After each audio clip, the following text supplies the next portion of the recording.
মা শব্দটা যতটা সোজা, মা হয়ে ওঠাটা কিন্তু ঠিক ততটাই কঠিন, বরং তার চেয়েও আরও অনেক অনেক ঢের বেশি কঠিন।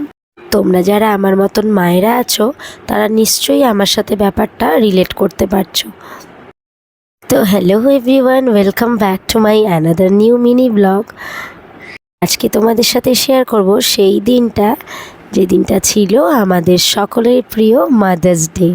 আচ্ছা, কোন মা প্যাম্পার না হতে ভালোবাসে বলো তো? আর সন্তানের কাছে প্যাম্পার হতে সব মাই কিন্তু ভীষণ ভালোবাসে।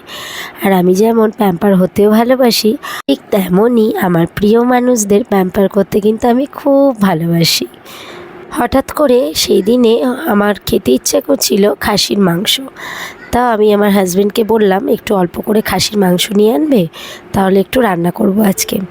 তো রান্না করলেই আমি মাকে ছাড়া খাই না কখনোই, বাবাকে আর মাকে দিয়েই খাই। আর ওরাও সেরকমই, যখনই ভালো মন্দ কিছু রান্না হয় আমাদের না দিয়ে কোনো দিনও খায় না। তো হঠাৎ করেই তারপর মনে পড়লো যে আজকে তো মাদার্স ডে। তো মনটা কিন্তু আরও আনন্দে খুশি হয়ে গেল। তো ভাবলাম ভালোই হবে, আজকে যখন মাদার্স ডে আর আমি মাংস রান্না করছি, মায়ের জন্য যদি একটুখানি নিয়ে যাই, মা কিন্তু আজকে খুব খুশি হবে। তো ব্যাস, মাকে প্যাম্পার করার সুযোগটা কিন্তু একটুও হাতছাড়া করি না কোনো বছর মাদার্স ডেতে। তারপর হঠাৎ মেয়ে বলল, মা তোমার জন্যে কিন্তু আজকে আমাদের সারপ্রাইজ আছে। আমি বলছি, কী সারপ্রাইজ? বলল, তোমার জন্য আর মানির জন্য আজকে কিন্তু কেকটা আমি স্পন্সর করব। তো আমি বললাম, বাহ, খুব ভালো কথা। তো সঙ্গে সঙ্গে তো মানিকে ফোনও করা হলো। আর মানির যেহেতু ছুটি ছিল না, তবুও অনেক কাজের মাঝে সময় বার করে কিন্তু আসতেই হলো মেয়ের জন্য। বোন তো শুনেই বেশ খুশি হয়ে গেল, কিন্তু কেকটা মেয়েকে স্পন্সর করতে দিলাম না। মাসি আর মা মিলে কেকটা দিদুনের জন্যই স্পন্সর করলো। যাই হোক, ওইটুকুনি বাচ্চা যে আমাদের জন্য দেবে বলেছে, এটাই আমার কাছে অনেক। তো সবাই আমরা অধীর আগ্রহে অপেক্ষা করে আছি কখন কেকটা কাটা হবে। আর এদিকে ছেলে তো মানির কোলে যেতেই চাইছিল না, তাও জোর করে ও কিন্তু কোলে নিয়েছিল। আর এদিকে আমি ওকে বলছিলাম, মানিকে একটু হামি দে, তাহলে একটা ছবি তুলবো। আর ছবি তোলার আনন্দে আনন্দে ও মানিকে কিন্তু কতগুলো হামিও দিয়ে দিয়েছিল। আর হামি দিচ্ছিল বলে মানে কিন্তু আনন্দে একদম গদগদ হয়ে গেছিল। ছেলে কিন্তু মানা মানা করে ডাকলেও এখনও মানার কোলে ঠিক মতো যায় না, সেটা নিয়ে বোনের একটু মনটা খারাপই হয়। যাই হোক, সেদিন ওকে হামি দিয়েছিল বলে অনেক আনন্দ হয়েছিল। তারপরে এই দেখো, আমাদের ফটো সেশন শুরু হয়ে গেছে। আমি আর মা দুজনে ফটো তুললাম। তারপরে বোনকেও বললাম, তুই বস, মায়ের সাথে তোকে আজকে ফটোগুলো তুলে দিই কিছু। আর বেশ ভালো সময় কাটছিল।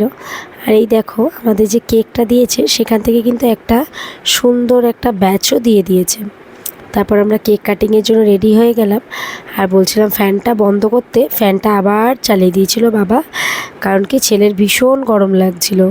আর এদিকে মেয়ে কিন্তু কেক কাটার জন্য মোমবাতিটা জ্বালিয়ে দিয়েছিল। তারপরে আমরা 3 মায়ের ছায়ে কেক কাটতে বসলাম। আমার বোন বলছিল, দিদি তোরা তো মা, তোরাই কেক কাট, আমি কেকটা কাটবো না। তো আমি বললাম, না না, তুইও কেকটা কাট, আমরা একসাথেই সবাই মিলে কেকটা কাটি। আর এদিকে দেখো না, আমরা এদিকে কেক কাটতে এতই ব্যস্ত হয়ে পড়েছিলাম, ওদিকে বাবা আর ছেলেকে কিন্তু দেখাই যাচ্ছিল না।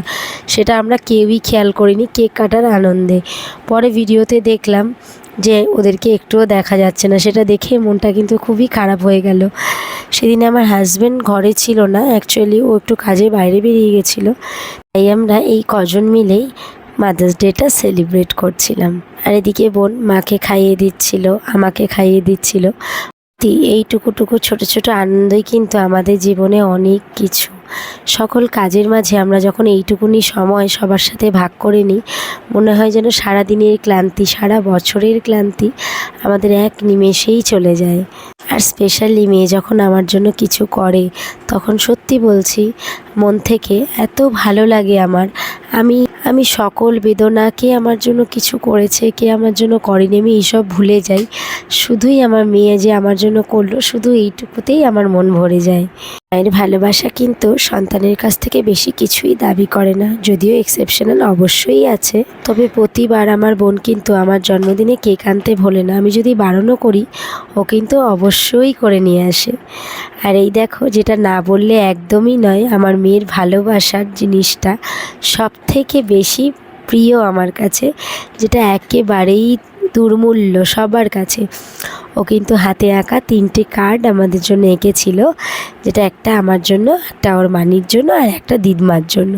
3টে কিন্তু অসাধারণ সুন্দর হয়েছিল। তারপরে সব আনন্দ অনুষ্ঠান কমপ্লিট করে আমাদের এবার বাড়ি ফেরার পালা। আর বাড়িতে এসেও কিন্তু সেদিনের রেস্ট নয়, কারণ সেই দিনে ছিল আমার অনেক কাজ। তাই বাড়ি এসে তাড়াতাড়ি খাওয়া দাওয়া কমপ্লিট করে আমি আর মেয়ে চলে গেছিলাম ভিডিও শ্যুট করার জন্য। আর সেদিনটা এত গরম ছিল, মনে হচ্ছিল সাজগোজ একেবারেই করব না। খুব হালকা মেকআপ করে আর একটা লাইট ওয়েট শাড়ি পরে সেদিনের ভিডিওটা শ্যুট করলাম, আর মা মেয়েতে মিলে অনেক ফটো শ্যুট করলাম।